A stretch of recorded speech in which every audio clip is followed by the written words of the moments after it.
Global Market Outlook, the Fog of War.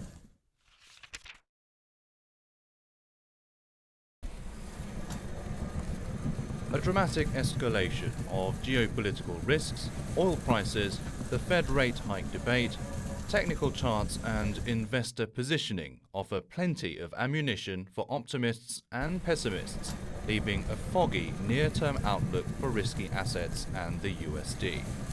For foundation allocations, equities and gold remain preferred, though we believe risk-reward favors modestly reducing the size of exposure to risk assets. Short-term opportunistic risk hedges are another option to navigate through the fog.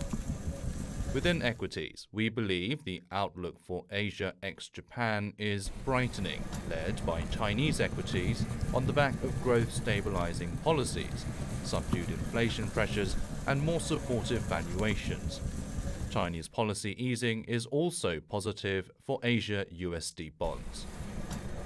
The USD's muted response to geopolitics and higher treasury yields suggests it is close to peaking.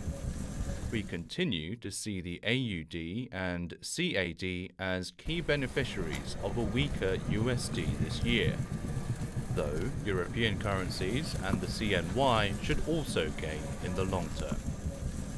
A foggy near-term outlook for risk assets. Global equity markets have been on a round trip since late January, failing to hold on to their early February gains as US bond yields, gold and oil rose and the Ukraine conflict escalated dramatically following Russian military action. This came as markets also priced a significant Fed hiking cycle in 2022 and some US economic growth indicators slowed. These factors have left markets at a critical juncture in the short term. Optimists will argue that 1. Markets are already pricing a significant Fed rate hiking cycle in 2022. 2. Russia and the US-Europe both have strong incentives not to disrupt key Russian commodity exports, despite the escalation of the Ukraine conflict.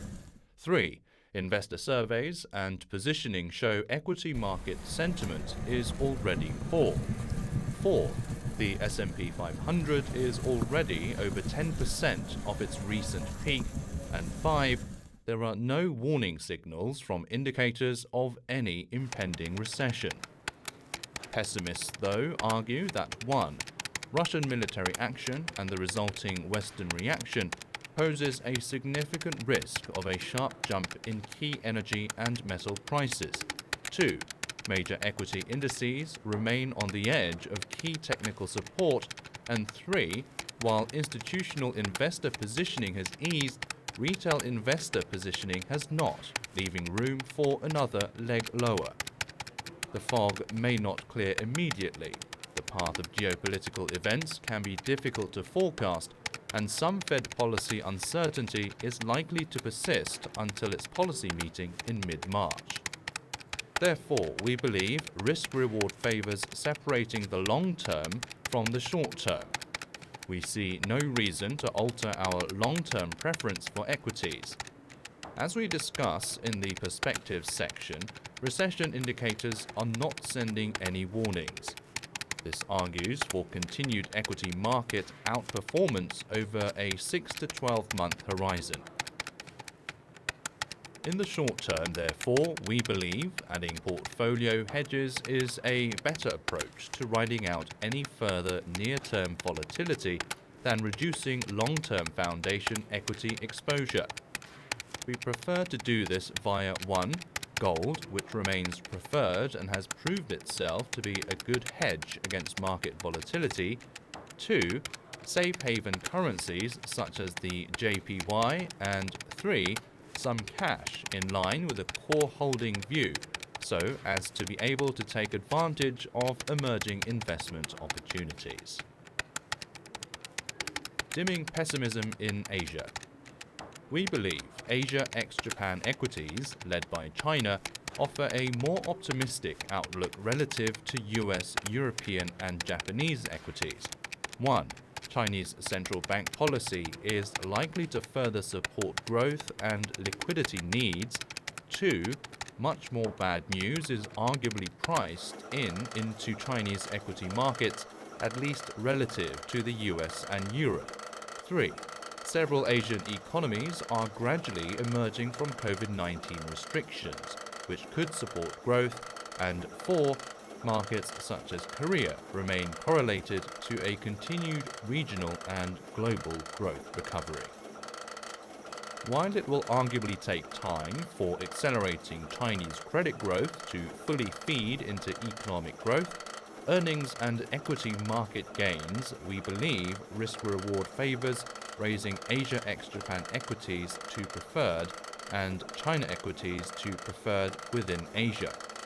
This comes at the expense of US and Euro area equities, which we believe will underperform Asian equities given less attractive valuations, lower earnings expectations, and divergent policy directions.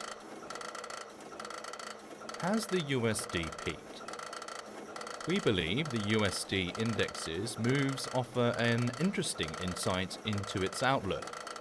While the repricing of more Fed rate hikes in 2022 resulted in higher US bond yields and lower equities, the USD remained in a relatively small range before its most recent geopolitics-led jump. This suggests the repricing of US rates was in line with that of non-US rates. This leads us to believe the USD peaking process may be close to completion, and we now hold a bearish view on the greenback over a 6 to 12 month horizon. We continue to expect the AUD, CAD and gold to be key beneficiaries of a weaker USD long term, but expect the EUR, GBP and CNY to also strengthen alongside. A focused approach to corporate bonds. Despite higher bond yields, we struggle to see how investment-grade bonds will outperform their high-yield or Asian peers over a 6 to 12-month horizon, given their much lower yields.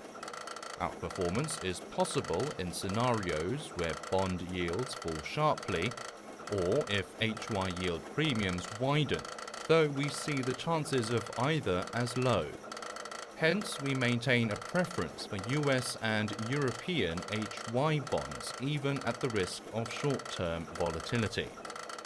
We also maintain our preference for Asian USD bonds and HY bonds within that market. As we have stated before, we see a significant amount of bad news on China priced into riskier HY bonds, and policy efforts to stabilize sectors such as real estate via liquidity supportive measures are a positive. Finally, we close our least preferred view on EM local currency bonds, as a peaking USD should reduce a key source of downside pressure on the asset class. Themes. We provide a brief overview of our currently open thematic ideas, coupled with some recent highlights below. Embracing a digital future. Rising bond yields continue to weigh on the performance of technology stocks as the market digests concerns regarding the persistently higher inflation in both the US and Europe. Most of our sub-themes continue to trade at a premium to global equities, except for the CoinShares Blockchain Global Equity Index, which is trading at 13.1 times its 12-month forward PE, a discount to global equities at 15.9 times. Earnings revisions remain largely positive across the board, with sustained strong earnings upgrades seen in cybersecurity, while fintech remains in negative territory. As a result, we continue to see a larger YTD pullback in fintech versus cybersecurity, blockchain, and Internet of Things. Cyber attacks are becoming more prevalent and costly as the world moves towards a more digital future. The average data breach cost increased from USD 3.86 million in 2020 to USD 4.24 million in 2021. Corporations, governments, and consumers are increasing their cybersecurity commitments, and corporations alone are expected to spend about USD 172 billion in 2022 on cybersecurity. An increasing focus on protecting the virtual space should encourage bigger investments in digital innovations in our view. We therefore remain bullish and believe the long-term drivers for digitalization and innovation remain intact. Any significant pullbacks represent opportunities for longer-term investors. 12-month forward PE valuations on fintech, cybersecurity, and IoT have corrected lower to 25.1 times, 35.5 times, and 27.2 times, respectively. The winds of climate change. Clean energy-related stocks have continued to see a sell-off, with the value of renewable energy companies dropping by 41% in the past year. Rising interest rates add headwinds to the renewable energy industry. In contrast, traditional energy has outperformed the general market on the back of recovering demand as global restrictions begin to ease. However, the clean energy movement and regulatory risks of traditional fossil fuels should leave traditional energy costs elevated, reducing the green premium and making the energy transition smoother, supporting our conviction in the theme. Earnings revisions are picking up again, and valuations continue to fall, and we believe the risk-reward in some green stocks is more attractive relative to a year ago. In 2021, private equity and venture capital firms added USD 53.7 billion to climate technology, and the total sustainable debt increased by 61% to USD 960 billion. We thus see room for acceleration as governments and companies seek to finance the transition to net zero. While temporary headwinds might hinder the performance of our climate theme in the near term, we believe long-term drivers, such as strong global commitment and governmental push, will sustain over a multi-year horizon. Thus, we view the ongoing market weakness as an opportunity for investors to further climate-proof their investments. China's common prosperity. Regulatory concerns over the Chinese technology sector have returned since the government issued new guidelines regarding online food delivery platforms. The Hang Seng Tech Index, which tracks the biggest Chinese technology firms, has fallen almost 8% till date since the rollout of this new policy. However, we retain the view that regulatory scrutiny on the sector will ease over time and still see potential in the theme to perform over the long term. While earnings continue to look lackluster and profit alerts suggest a moderation of earnings growth momentum, valuations for high-tech manufacturing, green energy, and China Internet are gradually becoming more comparable to Chinese equities. The Beijing Winter Olympics saw venues being entirely powered by renewables as China increased its sustainability efforts. In 2021, China added more offshore wind capacity within a year than the rest of the world did in the past 5 years combined, operating nearly half of the world's installed wind power. EVs also continue to see momentum within China, with the share of EVs on track to reach 20% of new car sales this year. While the Chinese internet sub-theme might be challenged in the near term due to regulatory crackdowns, we see a strong case for our renewables sub-theme over the longer term. Perspectives on key client questions. Do investors need to fear yield curve flattening? In recent weeks, the flattening yield curve has become a hotly debated subject among investors and within our investment committee. YTD, the 10-year US Treasury yield, has gone from 1.5% to almost 2%. The 2-year yield has gone from 0.73% to 1.46%, driving the 2-year to 10-year yield curve flatter from about 80 bps to 40 bps.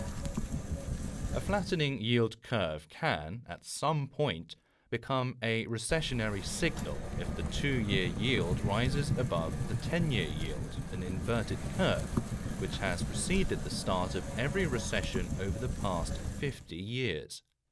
Short-term yields represent what investors believe central bank policies will be in the near term, while longer-term yields tend to signal their expectations of growth and inflation over a medium to long-term period.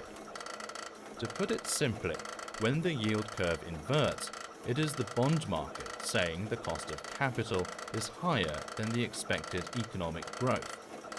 Businesses relying on lending will likely lend less, thus slowing credit creation, portending slowing economic growth.